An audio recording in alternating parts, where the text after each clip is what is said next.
So eto nga mga sangkay, may masamang balita po ngayon kay former President Rodrigo Duterte.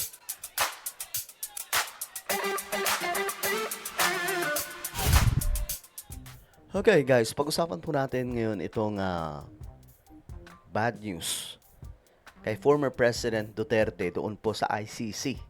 Alright? Anyway, bago tayo magumpisa, sa mga hindi pa po dyan nakakapag-subscribe sa ating YouTube channel, makikita nyo po yung subscribe button sa baba ng video na to. Dyan po. I-click nyo po yung subscribe, i-click ang bell, at i-click nyo po yung all. Sa mga nanonood po sa Facebook, i-follow nyo po yung ating Facebook page. Alright. So, shoutout po sa lahat ng mga solid sangkay na nanonood ngayon. Comment down below hashtag solid sangkay, kasama po ang inyong mga lugar para magkakilala po tayo. Okay, so ayun na nga po guys. Ito, pag-usapan po natin. Kasi may lumabas na balita. Ito. Ayon po dito, ICC ipinag-utos patuloy na detensyon ni Digong.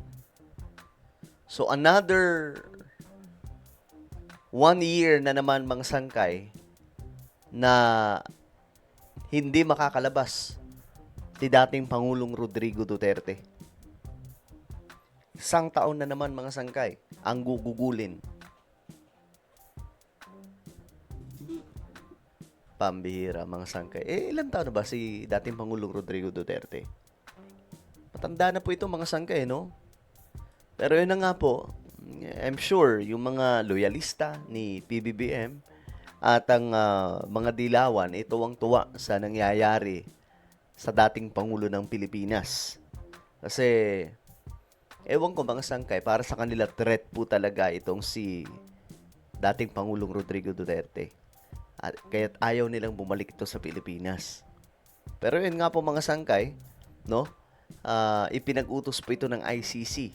At itong ICC ngayon ay nahaharap din po sa delikadong sitwasyon dahil babanggain sila ng pinakamakakapangyarihang pinuno o mga leader sa ating mundo.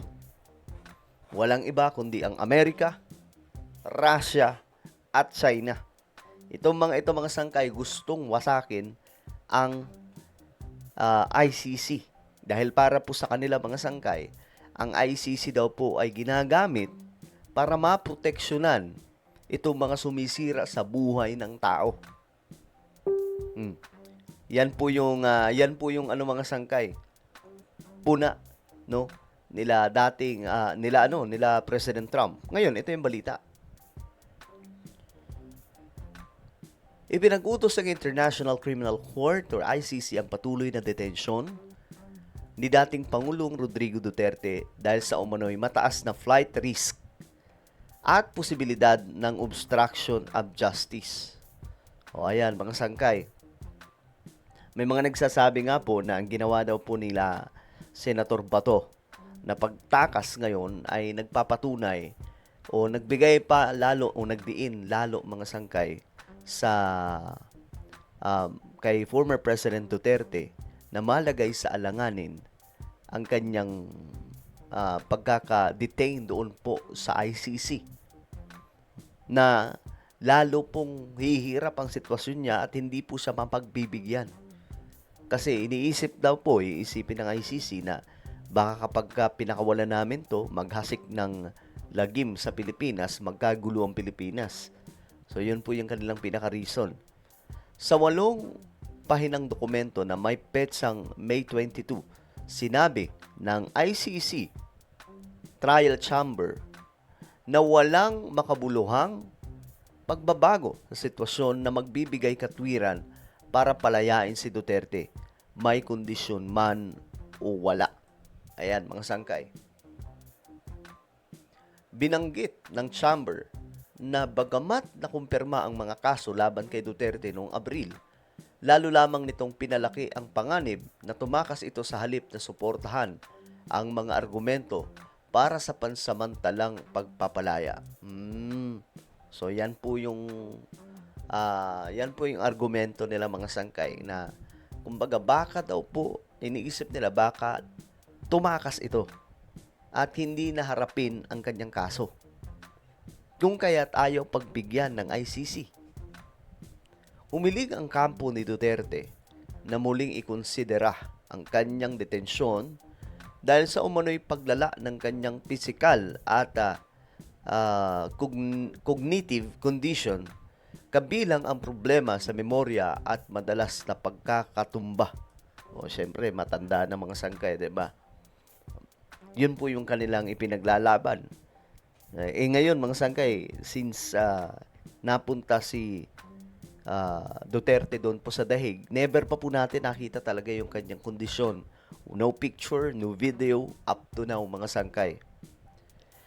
Ngayon man sinabi ng korte na hindi sinusuportahan ng findings ng mga medical expert na itinalaga ng ICC ang pagbabago sa detention order.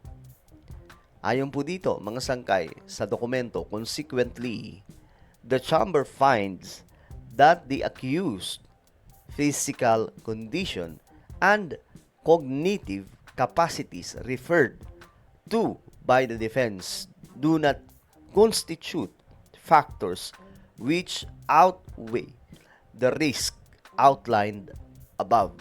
So, yun, mga sangkay, hindi pinagbigyan talaga.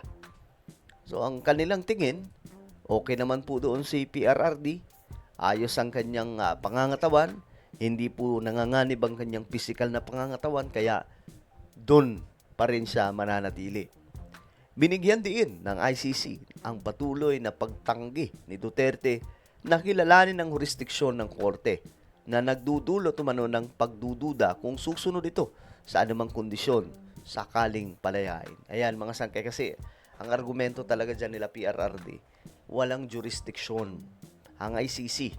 Kaya't ang ICC mga sangkay nagdududa na baka hindi ito sumunod sa anumang mga magiging kondisyon kung sakasakaling palayain. Binanggit din ng korte ang resources at contacts ni Duterte, kabilang ang kanyang pamilya at mga taga-suporta sa Pilipinas na posibleng makatulong umano sa kanya upang iwasan ng batas o makialam sa mga proceedings. Kasi iniisip nila dyan, baka hindi na bumalik. Kasi may mga hearing po yan. Parang sa Pilipinas lang din. Ang mahirap lang kasi palayo sa Netherlands. No, baka daw hindi na bumalik. Halimbawa, may hearing sila. Hindi na bumalik si PRRD. Ayun, mga sangkay ang kanilang takot. Nasa kustodiya na ng ICC sa The Hague, Netherlands ang dating Pangulo simula pa noong March 2025, kaugnay ng kasong Crimes Against Humanity. Okay. Well, yan po yung bad news kay former President Duterte. Ano ang tingin nyo dyan mga sangkay? Comment down below.